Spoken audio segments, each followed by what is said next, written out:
নমস্কাৰ আকাশবাণী গুৱাহাটী কেন্দ্ৰৰ পুৱাৰ আঞ্চলিক বাতৰি পঢ়িছো নিৰুপমা বৰঠাকুৰে এতিয়াৰ প্ৰধান বাতৰিসমূহত আছে কেন্দ্ৰীয় চৰকাৰে খেতিয়কসকলৰ যিকোনো সমস্যা সন্দৰ্ভত আলোচনাৰ বাবে সাজু আছে বুলি প্ৰধানমন্ত্ৰী নৰেন্দ্ৰ মোদীৰ মন্তব্য ভাৰতত কোভিড-19ৰ প্ৰতিষেধক লোৱাটো স্বেচ্ছামূলক যদিও এই ভাইৰাছৰ বিৰুদ্ধে শক্তিশালী ৰোগ প্ৰতিৰোধ ক্ষমতা গঢ় দিয়াৰ বাবে সকলোৱে প্ৰতিষেধক লোৱা উচিত বুলি কেন্দ্ৰীয় চৰকাৰৰ প্ৰকাশ তিৱা স্বায়ত্তশাসিত পৰিষদৰ ৩৫খন আসনৰ বাবে হোৱা নিৰ্বাচনৰ ভোট গণনা আৰম্ভ অসম আন্দোলনৰ যিসকল নিৰ্যাতিত লোকে এতিয়াও আৰ্থিক সাহায্য পোৱা নাই তেওঁলোকক সাহায্য প্ৰদানৰ পদক্ষেপ ল'বলৈ মুখ্যমন্ত্ৰী সৰ্বানন্দ সোণোৱালৰ নিৰ্দেশ আৰু উত্তৰ পূৰ্বাঞ্চলৰ সৈতে দেশৰ বাকী অংশৰ বিমান যোগাযোগ ব্যৱস্থা উন্নত কৰাৰ লগতে অঞ্চলটোৰ পৰ্যটনৰ বিকাশত উপৰাষ্ট্ৰপতি এম ভেংকায়া নাইডুৰ গুৰুত্ব আৰোপ এতিয়া শুনক বিতং বাতৰি প্ৰধানমন্ত্ৰী নৰেন্দ্ৰ মোদীয়ে কৈছে যে যিকোনো বিষয়ত কৃষকসকলৰ সৈতে কথা পাতিবলৈ চৰকাৰ সাজু আছে মধ্যপ্ৰদেশৰ ৰায়ছেনত কালি আয়োজিত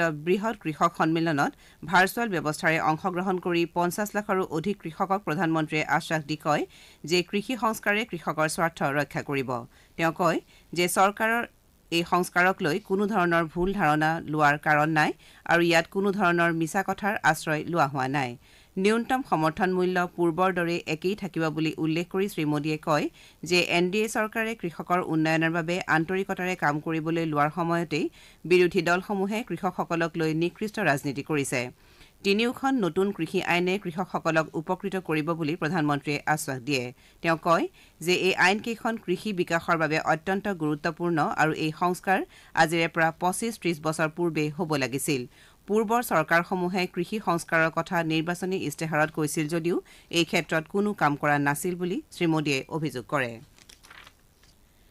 কেন্দ্ৰীয় চৰকাৰে কৈছে যে ভাৰতত কোভিড-19ৰ প্ৰতিষেধক লোৱাটো স্বেচ্ছামূলক অৱশ্যে স্বাস্থ্য মন্ত্ৰালয়ে স্পষ্ট কৰি দিছে যে পূৰ্বে কৰোনা ভাইৰাছৰ দ্বাৰা সংক্ৰমিত নহলেও এই ৰোগৰ বিৰুদ্ধে এটা শক্তিশালী ৰোগ প্ৰতিৰোধ ক্ষমতা গঢ়ি তোলাৰ বাবে সকলোৱে প্ৰতিষেধক লোৱাটো উচিত হ'ব বিশ্বৰ অন্যান্য ঠাইত প্ৰস্তুত কৰা প্ৰতিষেধকৰ দৰেই ভাৰতৰ কোভিড-19ৰ প্ৰতিষেধকো ফলপ্ৰসূ হ'ব বুলি কোৱা হৈছে মন্ত্ৰালয়ে প্ৰকাশ কৰিছে যে প্ৰাৰম্ভিক পৰ্যায়ত এই ভাইৰাছৰ দ্বাৰা সংক্ৰমিত হোৱাৰ অধিক আশংকা থকা লোকসকলক অগ্ৰাধিকাৰৰ ভিত্তিত প্ৰতিষেধক প্ৰদান কৰা হ'ব ভাৰতত বিভিন্ন কোম্পানীয়ে প্ৰস্তুত কৰা কোভিড-19ৰ প্ৰতিষেধকৰ পৰীক্ষণ প্ৰক্ৰিয়া বিভিন্ন পৰ্যায়ত আছে আৰু চৰকাৰে অতি শীঘ্ৰেই প্ৰতিষেধক প্ৰদানৰ প্ৰক্ৰিয়া আৰম্ভ কৰিব কোভিডৰ বিৰুদ্ধে যুঁজ অব্যাহত ৰখা স্বাস্থ্যকৰ্মী আৰু সন্মুখৰ পৰা যুঁজ দিয়া কৰ্মীসকলক প্ৰথম পৰ্যায়ত প্ৰতিষেধক দিয়া হ'ব ৫০ বছৰ বয়সৰ ঊৰ্ধৰ ব্যক্তি আৰু ৫০ বছৰৰ তলৰ ৰোগাক্ৰান্ত লোকক দ্বিতীয়টো গোটৰ অধীনত সামৰি লৈ প্ৰতিষেধক প্ৰদানৰ ব্যৱস্থা কৰা হ'ব মন্ত্ৰালয়ে কৈছে যে যদিও প্ৰতিষেধক লোৱাটো বাধ্যতামূলক নহয়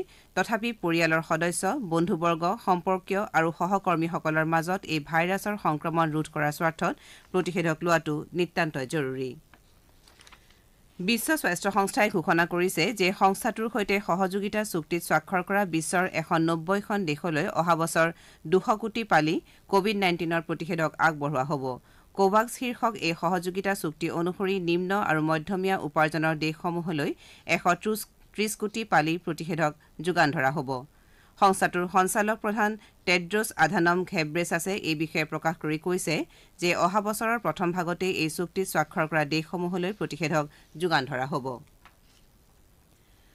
অসমত কালি ১০২জন লোকৰ দেহত কোভিড-19ৰ সংক্ৰমণ ধৰা পৰিছে কালিৰ দিনটোত ২২,৭০০টা নমুনা পৰীক্ষা কৰা হয় ৰাজ্যত এই ভাইৰাছৰ সংক্ৰমণৰ হাৰ 0.45% হৈছে কামৰূপ মহানগৰ জিলাৰ ৩৫জন লোকৰ দেহত কালি এই ভাইৰাছৰ সংক্ৰমণ ধৰা পৰে সম্প্ৰতি ৰাজ্যখনত 1.64% লোক অৰ্থাৎ ৩,৫৩৯ জন লোক চিকিৎসাধীন হৈ আছে ইপিনে ৮৫ জন লোকক কালি চিকিৎসালয়ৰ পৰা ঘৰলৈ যাবলৈ দিয়া হয় ইয়াকে লৈ আৰোগ্য হোৱা লোকৰ হাৰ ৯৭.৮৮% হৈছে আনহাতে কালিৰ দিনটোত কাছাৰ জিলাৰ এজন লোকৰ এই ৰোগত মৃত্যু হোৱাত ইতিমধ্যে প্ৰাণহানি হোৱা লোকৰ সংখ্যা ১,০১১লৈ বৃদ্ধি পাইছে ৰাজ্যত সম্প্ৰতি মৃত্যুৰ হাৰ 0.47% তিৱা স্বায়ত্তশাসিত পৰিষদৰ নিৰ্বাচনৰ আজি ভোট গণনা কৰা হৈছে পুৱা ৭:৩০ বজাৰ পৰা কটকটীয়া নিৰাপত্তা ব্যৱস্থাৰ মাজেৰে পৰিষদৰ অধীনৰ জিলাকেইখনত ভোট গণনা প্ৰক্ৰিয়া আৰম্ভ হৈছে ইতিমধ্যে চাৰিওখন জিলাৰ প্ৰশাসনে ভোট গণনাৰ বাবে কোভিডৰ নীতি নিৰ্দেশনাৰ মাজেৰে সকলো ব্যৱস্থা গ্ৰহণ কৰিছে মৰিগাঁও জিলাৰ মৰিগাঁও মহাবিদ্যালয়ত স্থাপন কৰা ষ্ট্ৰং ৰুমত জিলাখনৰ ১৮টা সমষ্টিৰ ভোট গণনা কৰা হৈছে মহাবিদ্যালয়খনৰ 9টা কোঠাত ভোট গণনা কৰাৰ লগতে কেন্দ্ৰটোত 3-তৰপীয়া নিৰাপত্তা ব্যৱস্থা গ্ৰহণ কৰা হৈছে। ভোট গণনা প্ৰক্ৰিয়াৰ বাবে 200গৰাকী বিষয়া কৰ্মচাৰী নিয়োগ কৰা হৈছে। আজি নগাঁৱৰ 10টা, হোজাইৰ 1টা আৰু কামৰূপ মহানগৰ জিলাৰ 6টা সমষ্টিৰ বাবেও ভোট গণনা কৰা হৈছে। নগাঁও চহৰৰ 10খন উচ্চতৰ মাধ্যমিক আৰু বহুমুখী বিদ্যালয়ত জিলাখনৰ 10টা সমষ্টিৰ বাবে ভোট গণনা আৰম্ভ হৈছে। উল্লেখযোগ্য যে জিলাকেইখনৰ মুঠ 35টা পৰিষদীয় সমষ্টিৰ বাবে হোৱা এই ভোটদান প্ৰক্ৰিয়াৰ জৰিয়তে 124গৰাকী প্ৰাৰ্থীৰ ভাগ্য নিৰ্ণয় হ'ব। প্ৰধানমন্ত্ৰী নৰেন্দ্ৰ মোদীয়ে আজি ভাৰ্চুৱেল ব্যৱস্থাৰে বাণিজ্যিক সংস্থাৰ এছ'চেমৰ প্ৰতিষ্ঠা দিৱসৰ অনুষ্ঠানত ভাষণ দিব। প্ৰধানমন্ত্ৰীয়ে শ্ৰী ৰতন টাটাক ASSOCHAM Enterprise of the Century বঁটাও প্ৰদান কৰিব। শ্ৰী টাটাই টাটা গ্ৰুপৰ হৈ এই বঁটা গ্ৰহণ কৰিব। 1920 চনত দেশৰ সকলো ক্ষেত্ৰৰ বাণিজ্যিক সংঘৰ প্ৰতিনিধি সংস্থা হিচাপে এছ'চেম প্ৰতিষ্ঠা কৰা হৈছিল। দেশত বৰ্তমান এছ'চেমৰ 4.5 লাখৰো অধিক সদস্য আছে। মুখ্যমন্ত্ৰী সৰ্বানন্দ সোণোৱালে কৈছে যে মৈত্ৰী আঁচনিৰ আৰ্হিৰে ৰাজ্যৰ সীমান্ত আৰক্ষী চকীসমূহৰ সৰ্বাংগীন আন্তঃগাঁথনি উন্নয়নৰ বাবে বিশেষ আঁচনি ৰূপায়ণ কৰা হ'ব।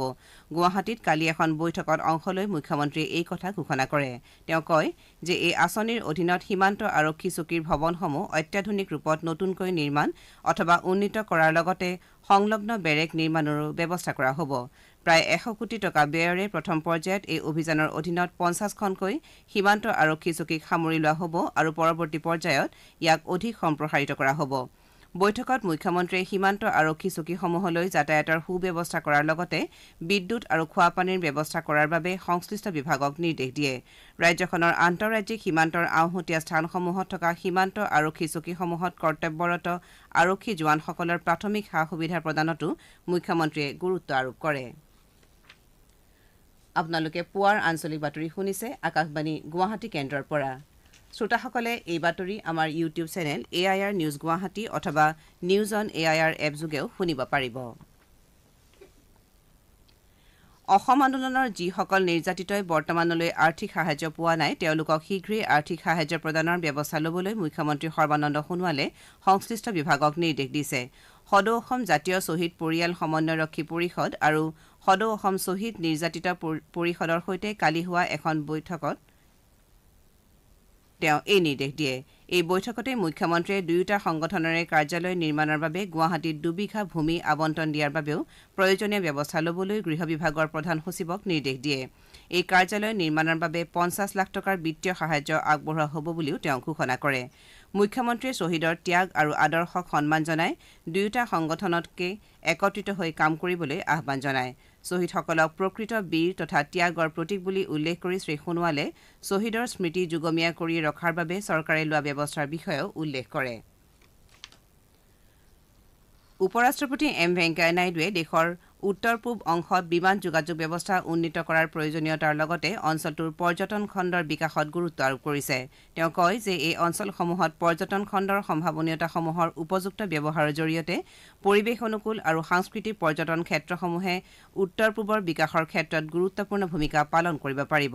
তেওঁ আৰু কয় যে এই অঞ্চলসমূহত বিমান যোগাযোগ ব্যৱস্থাৰ উন্নয়নৰ জৰিয়তে পৰ্যটন খণ্ডৰ বিকাশত ইতিবাচক প্ৰভাৱ পৰিব।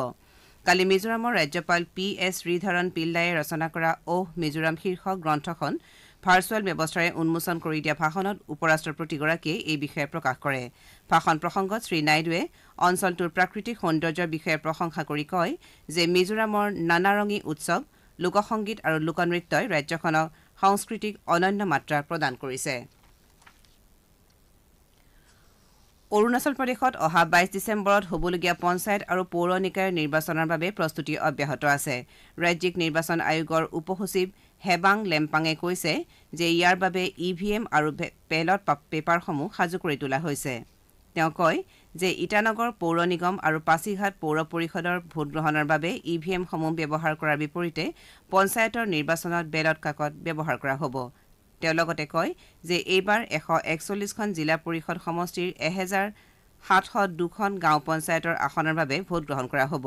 ইয়াৰ বিপৰীতে 110খন গাঁও পঞ্চায়তৰ আসনৰ বাবে কেৱল এখনকৈ মনোনয়ন পত্ৰ দাখিল কৰা তথা সেই মনোনয়ন পত্ৰ নাকচ হোৱাৰ পৰিপ্ৰেক্ষিতত আৰু কেতবোৰ আসনত প্ৰাৰ্থীৰ অভাৱত নিৰ্বাচন অনুষ্ঠিত নহয়। ৰাজ্যৰ 6খন নতুন চৰকাৰী আদৰ্শ মহাবিদ্যালয় আৰু নতুনকৈ বিজ্ঞান শাখা প্ৰৱৰ্তন কৰা 16খন মহাবিদ্যালয়ৰ 368গৰাকী সহকাৰী অধ্যাপকক আজি আনুষ্ঠানিকভাৱে চৰকাৰে নিযুক্তি পত্ৰ বিতৰণ কৰিব। দিছপুৰৰ বিধায়ক আৱাসৰ সমীপৰ লোক নিৰ্মাণ বিভাগৰ সন্মিলন গৃহত এই উপলক্ষে আজি দিনৰ 12 বজাত বিশেষ অনুষ্ঠানৰ আয়োজন কৰা হৈছে। এই অনুষ্ঠানত শিক্ষামন্ত্ৰী ড হিমন্ত বিশ্ব শৰ্মা মুখ্য অতিথি হিচাপে উপস্থিত থাকিব। আনহাতে ৰাজ্যিক শিক্ষামন্ত্ৰী ভৱেশ কলিতা বিশিষ্ট অতিথি হিচাপে উপস্থিত থাকিব। চলিত মাহৰ 22 তাৰিখৰ পৰা 4দিনীয়া কাৰ্যসূচীৰে ভাৰত আন্তঃৰাষ্ট্ৰীয় বিজ্ঞান মহোৎসৱ অনুষ্ঠিত হ'ব। কোভিড-19 পৰিস্থিতিৰ পৰিপ্ৰেক্ষিতত এইবাৰ ভাৰ্চুৱেল মাধ্যমেৰে এই মহোৎসৱ অনুষ্ঠিত কৰা হ'ব। এইবাৰৰ এই মহোৎসৱৰ মূল বিষয় হৈছে আত্মনিৰ্ভৰ ভাৰত আৰু বিশ্ব কল্যাণৰ বাবে বিজ্ঞান। বিশ্বপ্ৰসিদ্ধ ভাৰতীয় গণিতজ্ঞ শ্ৰীনিবাস ৰামানুজনৰ জন্মদিনৰ দিনা আৰম্ভ হ'বলগীয়া এই বিজ্ঞান মহোৎসৱ প্ৰাক্তন প্ৰধানমন্ত্ৰী অটল বিহাৰী বাজপেয়ীৰ জন্মদিন অহা 25 ডিচেম্বৰত সামৰণি পৰিব। আকাশবাণীৰ সৈতে হোৱা আছুতীয়া কথা বতৰাত মহোৎসৱৰ ৰাষ্ট্ৰীয় আয়োজক কমিটিৰ সচিব জয়ন্ত সহস্ৰবুদ্ধে কয় যে বিজ্ঞান আৰু প্ৰযুক্তি খণ্ডৰ ন উদ্ভাৱন তথা এইসমূহৰ উপযুক্ত ব্যৱহাৰৰ বিষয়ে যুৱ প্ৰজন্মৰ মাজত সজাগতা বৃদ্ধি কৰাটোৱেই এই মহোৎসৱৰ মূল উদ্দেশ্য। নাগালেণ্ড চৰকাৰে শীঘ্ৰেই কাৰ্যকৰী হোৱাকৈ চৰকাৰী কাৰ্যালয়সমূহৰ যিকোনো অনুষ্ঠান তথা কাৰ্যসূচীত ফ্লেক্স বেনাৰ বোৰ্ড তথা পোষ্টাৰ আদি ব্যৱহাৰত নিষেধাজ্ঞা আৰোপ কৰিছে। এইসমূহৰ ব্যৱহাৰৰ ফলত পৰিৱেশ আৰু জনস্বাস্থ্যৰ প্ৰতি আহিবলগীয়া সম্ভাৱ্য প্ৰতিকূল প্ৰভাৱৰ প্ৰতি লক্ষ্য ৰাখি এই নিৰ্দেশ জাৰি কৰা হৈছে। এডিলেইডত চলি থকা ভাৰত আৰু অষ্ট্ৰেলিয়াৰ মাজত 4খনীয়া ক্ৰিকেট টেষ্ট শৃংখলাৰ প্ৰথমখন খেলত ভাৰতে কালি সংগ্ৰহ কৰা 9 ৰানেৰে আজি তৃতীয় দিনৰ দ্বিতীয় ইনিংছৰ খেল আৰম্ভ কৰিব। ইতিমধ্যে ভাৰত অষ্ট্ৰেলিয়াতকৈ 62 ৰানত আগবাঢ়ি আছে। ইয়াৰ পূৰ্বে ভাৰতে প্ৰথম দিনৰ 233 ৰানেৰে কালি খেল আৰম্ভ কৰি 244 ৰানত প্ৰথম ইনিংছৰ সামৰণি মাৰে। এতিয়া শুনক আজি গুৱাহাটীৰ পৰা প্ৰকাশিত বাতৰি কাকতসমূহৰ মুখ্য বাতৰি এটি চমু অৱলোকন পংকজ নয়ন ভট্টাচাৰ্যৰ পৰা। আজি গুৱাহাটীৰ পৰা প্ৰকাশিত দৈনিক বাতৰি কাকতসমূহৰ প্ৰথম পৃষ্ঠাত বিভিন্ন গুৰুত্বপূৰ্ণ বাতৰিয়ে স্থান পাইছে। কাৰ্যবাহী পৰিষদ গঠনৰ বৈধতাক প্ৰত্যাহ্বান জনাই হাগ্ৰামা মহিলাৰীসহ 6জন লোকে গুৱাহাটী উচ্চ ন্যায়ালয়ত গোচৰ তৰিছে। ইয়াৰ ভিত্তিত দিয়া ৰায়ৰ বাতৰিক অসমীয়া প্ৰতিদিনত বিটিচিত স্থিতাৱস্থা বাহালৰ নিৰ্দেশ হাইকোৰ্টৰ শিৰোনামেৰে মুখ্য বাতৰি হিচাপে পৰিৱেশন কৰা হৈছে। এই বাতৰিক অসমীয়া খবৰত প্ৰমোদ বড়োৰ পৰিষদ অবৈধ আৰু দৈনিক অগ্ৰদূতত আইনী জটিলতাৰ গৰাহত বিটিচি শিৰোনামেৰে মুখ্য বাতৰি স্থান দিয়া হৈছে। অসমৰ বিৰোধী ৰাজনীতিত এতিয়া দলত্যাগৰ ঢৌ উঠিছে। এই বাতৰিক নিয়মীয়া বাৰ্তাই ৰিপুণৰ অধ্যক্ষতাত কংগ্ৰেছত বিপৰ্যয় শিৰোনামেৰে মুখ্য বাতৰি স্থান দিছে। অসম আৰক্ষীৰ এছআই নিযুক্তি কেলেংকাৰীৰ তদন্তক লৈ দৈনিক অসমত PK সঞ্জিত দিবনসহ অভিযুক্ত 36 শিৰোনামেৰে মুখ্য বাতৰি পৰিৱেশন কৰা হৈছে। বাতৰিটোক দি আছাম ট্ৰিবিউনত CID files chargesheet against 36 accused শিৰোনামেৰে মুখ্য বাতৰি স্থান দিয়া হৈছে। আমাৰ অসমৰ মুখ্য বাতৰিৰ শিৰোনাম উভতনি যাত্ৰা ভাৰতৰ পৰা বাংলাদেশলৈ প্ৰব্ৰজন। এয়া আছিল আজি গুৱাহাটীৰ পৰা প্ৰকাশিত বাতৰি কাকতসমূহৰ প্ৰথম পৃষ্ঠাৰ বাতৰিত চমু অৱলোকন। শেহৰ প্ৰধান বাতৰিকেইটা চমুকৈ আকৌ এবাৰ। কেন্দ্ৰীয় চৰকাৰে খেতিয়কসকলৰ যিকোনো সমস্যা সন্দৰ্ভত আলোচনাৰ বাবে সাজু আছে বুলি প্ৰধানমন্ত্ৰী নৰেন্দ্ৰ মোদীৰ মন্তব্য। তিৱা স্বায়ত্তশাসিত পৰিষদৰ 35খন আসনৰ বাবে হোৱা নিৰ্বাচনৰ ভোট গণনা আৰম্ভ। আৰু অসম আন্দোলনৰ যিসকল নিৰ্যাতিত লোকে এতিয়াও আৰ্থিক সাহায্য পোৱা নাই তেওঁলোকক সাহায্য প্ৰদানৰ পদক্ষেপ ল'বলৈ মুখ্যমন্ত্ৰী সৰ্বানন্দ সোণোৱালৰ নিৰ্দেশ। বাতৰি শেষ কৰাৰ পূৰ্বে কওঁ, মাস্ক পৰিধান কৰক, হাত ধুৱক আৰু পৰস্পৰৰ মাজত কমেও 2 গজ দূৰত্ব বজাই ৰাখক, কোভিডক পৰাজিত কৰক। আমাৰ পুৱাৰ আঞ্চলিক বাতৰি ইমানতে অন্ত পৰিল।